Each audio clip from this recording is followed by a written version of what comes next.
Assalamualaikum warahmatullahi wabarakatuh. Salam kepada para sahabat Konveksi Jaket Official dimanapun Anda berada.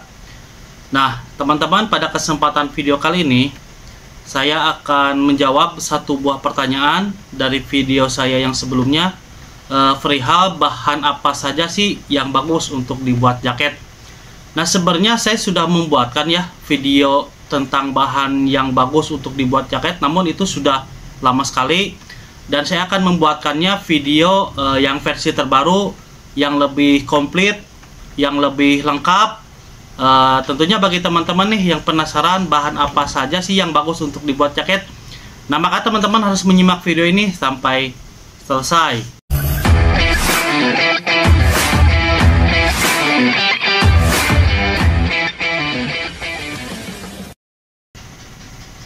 Nah teman-teman, kita sudah mempunyai beberapa sampel bahan yang bagus untuk dibuat jaket ya. Nah saya akan menjawabnya dengan video ini. Mudah-mudahan bermanfaat, apalagi misalnya bagi teman-teman nih yang masih belum tahu atau masih awam tentang jenis-jenis bahan yang bagus untuk dibuat jaket. Nah ini beberapa sampel yang sering kita pakai ya. Jadi sebenarnya banyak sekali bahan yang bagus untuk dibuat jaket, namun kita juga tidak mempunyai sampelnya. Jadi saya mereviewnya atau menjelaskannya sesuai bahan baku yang sering kita pakai aja ya. Nah untuk yang satu mungkin kita akan menjelaskan ini teman-teman, Taslan ya. Taslan mungkin bagi teman-teman sudah tidak asing ya dengan nama bahan Taslan. Nah jadi bahan Taslan ini ada dua jenis ya teman-teman. Jadi yang saya pegang ini adalah bahan Taslan latek bening nih, teman-teman bisa lihat ya. Nah ini bahan lokal, tapi kelebihannya pada Taslan ini warnanya sangat komplit ya. Jadi teman-teman mau mencari warna apa aja pasti ada untuk di jenis bahan Taslan ini ya. Nah ini untuk yang versi milky atau latek bening, dan ada lagi yang di dalamnya menggunakan latek putih seperti ini ya. Nih. Jadi kalau permukaannya sama sih sama bahan Taslan yang latek bening ya. Untuk permukaan luarnya, cuman untuk di bagian dalamnya kalau yang ini dia hampir mirip luar dalam. Nah sedangkan kalau yang satu lagi dia mempunyai latek nih. Namun ini ada kelebihan dan kekurangannya masing-masing ya. Nah contoh kekurangannya di Taslan latek bening ini untuk waterproofnya kurang, karena dia tidak ada lateknya ya. Nah namun kelebihannya ini lebih halus. Jadi ini tidak terlalu kaku ya, jadi tidak terlalu kasar juga permukaannya. Nah tapi untuk ketahanan airnya ini agak kurang dibandingin sama yang ada lateknya. Nah yang seperti ini. Nah sedangkan untuk kekurangannya dari Taslan yang ini, dia agak sedikit kaku. Jadi ini agak sedikit apa ya, agak ngeresek gitulah. Nah cuman kelebihannya ini waterproofnya agak lebih bagus dibandingin sama yang Taslan ini nih. Nah jadi teman-teman kalau misalnya mau membuat jaket bomber ini sangat cocok sekali ya menggunakan bahan Taslan ini nih. Untuk warna juga komplit ya pada Taslan ini.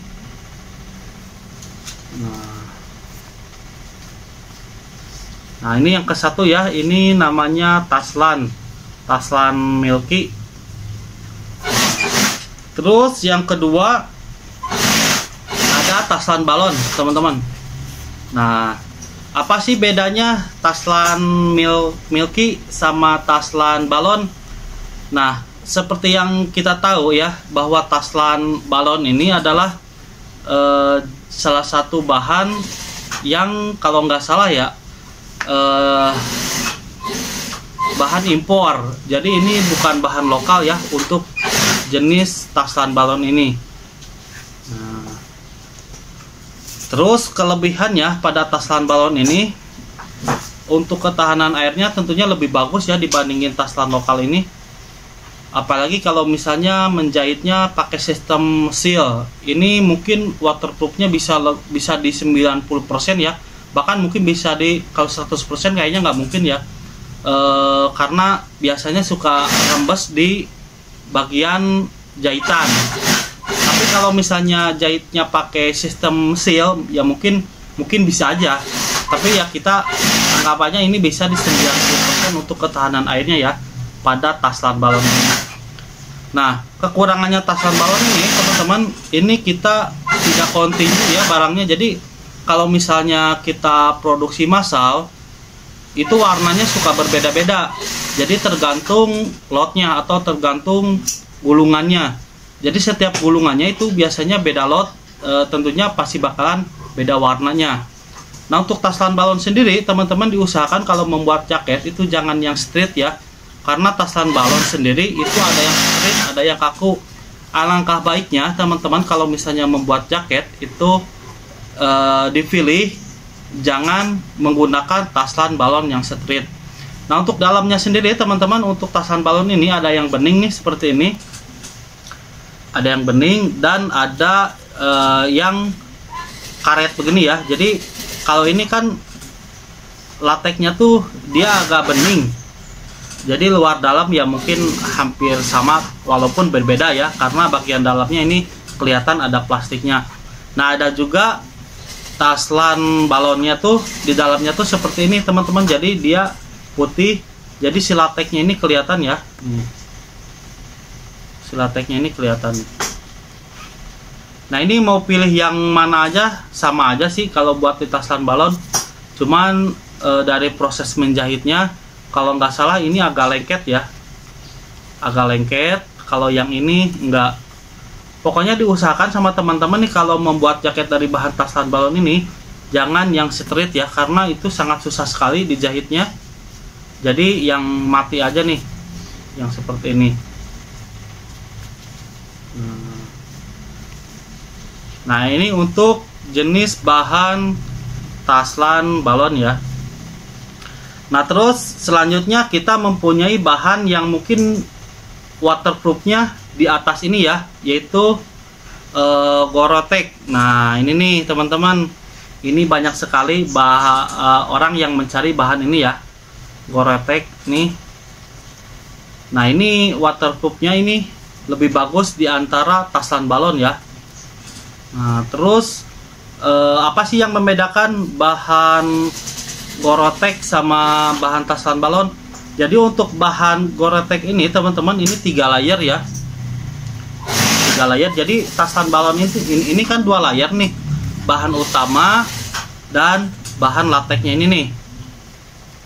Nah, sedangkan untuk Gorotex ini 3 layer teman-teman. Jadi bahan utama, terus ada karetnya, dan ada kain apa ya ini ya, kayak carang-carang begini nih. Nah, yang agak carang-carang gini ya. Nah, namun ini kekurangannya untuk taslan Gorotex ini teman-teman, ini sudah sangat susah sekali didapatkan ya, apalagi untuk warna-warna gelap, misalnya warna hitam atau warna navy, hijau army pun itu udah susah ya. Jadi rebutan nih untuk taslan Gorotex ini.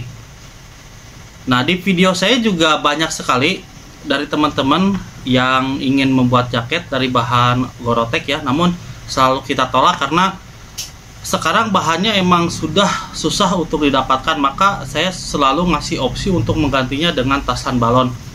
Jadi sebenarnya nggak begitu jauh ya perbedaannya dari luarnya.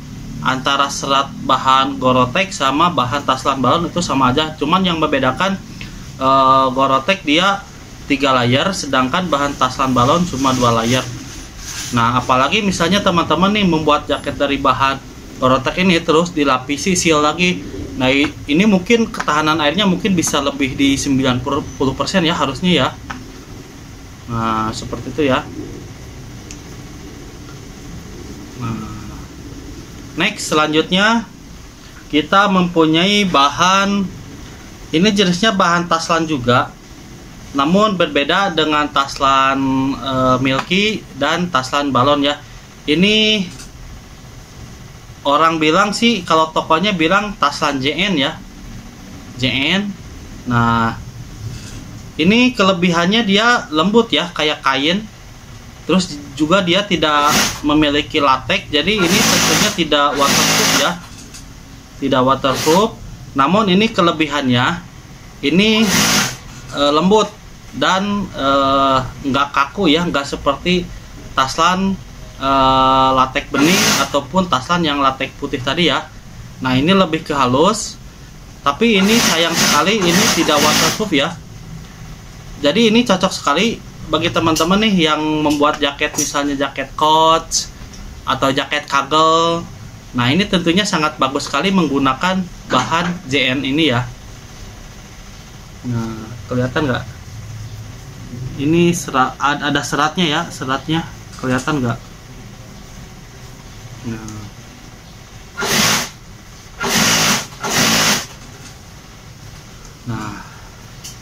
Nah, selanjutnya kita mempunyai bahan mikro. Nah, bahan mikro seperti ini ya teman-teman.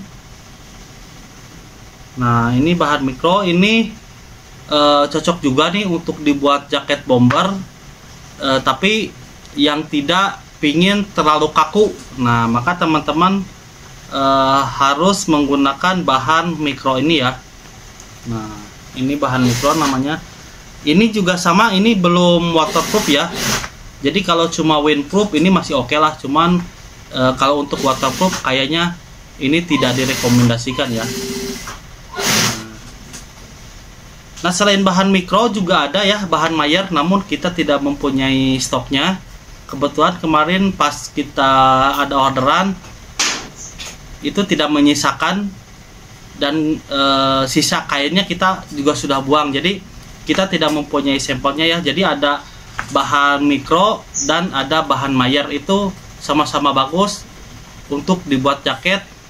Untuk jaket casual mungkin itu lebih cocok menggunakan bahan itu ya. Nah, selanjutnya kita mempunyai bahan baby canvas. Nah, baby canvas ini biasanya cocok atau bagus untuk dibuat jaket parka ya. Nah, contohnya seperti ini nih. Nah, ini teman-teman, kalau orang lain biasanya menggunakan bahan real ya. Ini pun yang dipoto kita menggunakan bahan real ya. Namun ada yang bahan premiumnya juga yang lebih bagus, yaitu menggunakan bahan baby canvas.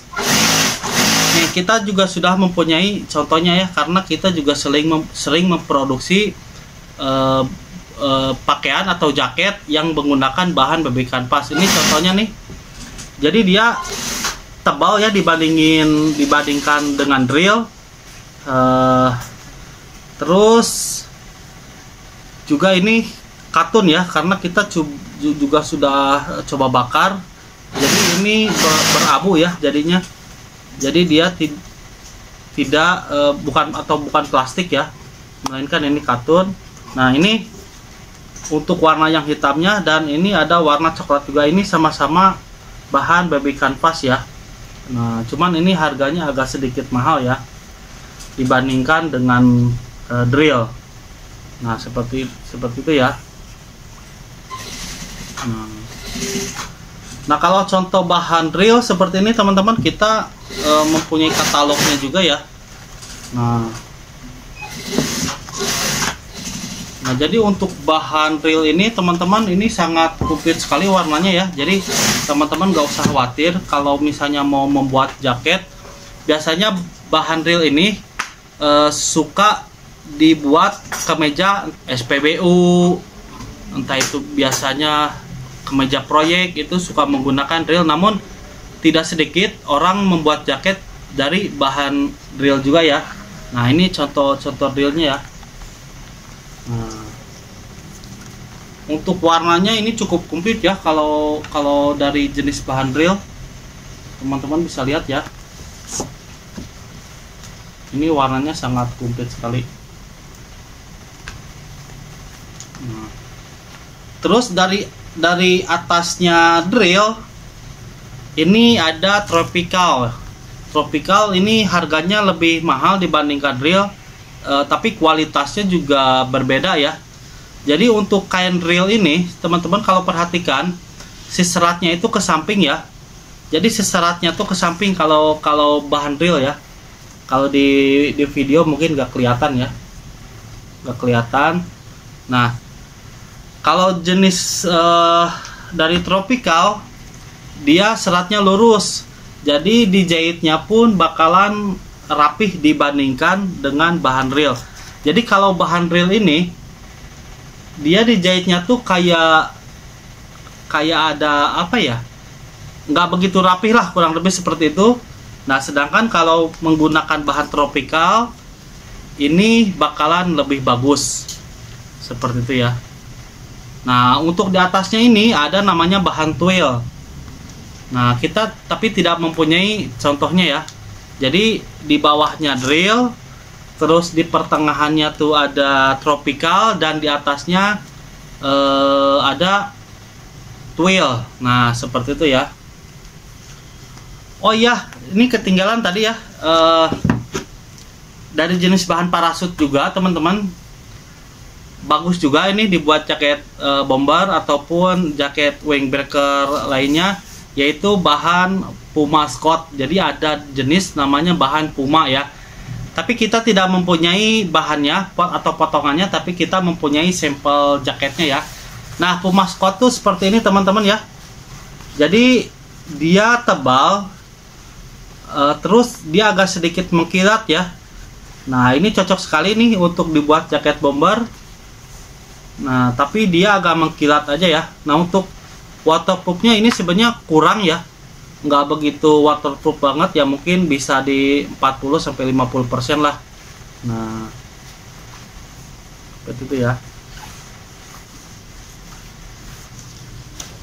Ya mungkin sekian dulu pada video kali ini teman-teman, mudah-mudahan sudah jelas ya bagi teman-teman yang masih awam, yang masih belum tahu jenis-jenis bahan yang bagus untuk dibuat jaket. Sebenarnya banyak sekali bahannya. Mungkin next pada video selanjutnya kita akan coba kumpulkan beberapa sampel lagi untuk saya jelaskan kepada teman-teman ya. Jadi nanti teman-teman kalau misalnya mau membuat jaket nih, jangan sampai salah pilih bahan ya. Jadi tergantung desain juga ya, walaupun sebenarnya bisa misalnya teman-teman mau membuat jaket dari bahan real itu bisa. Terus bagi teman-teman misalnya yang ingin membuat jaket windbreaker menggunakan bahan real, ini tentunya juga bisa sekali, namun itu sudah berbeda fungsi. Karena biasanya kan kalau jaket windbreaker itu biasanya kan buat outdoor gitu kan. Nah itu kan harusnya sudah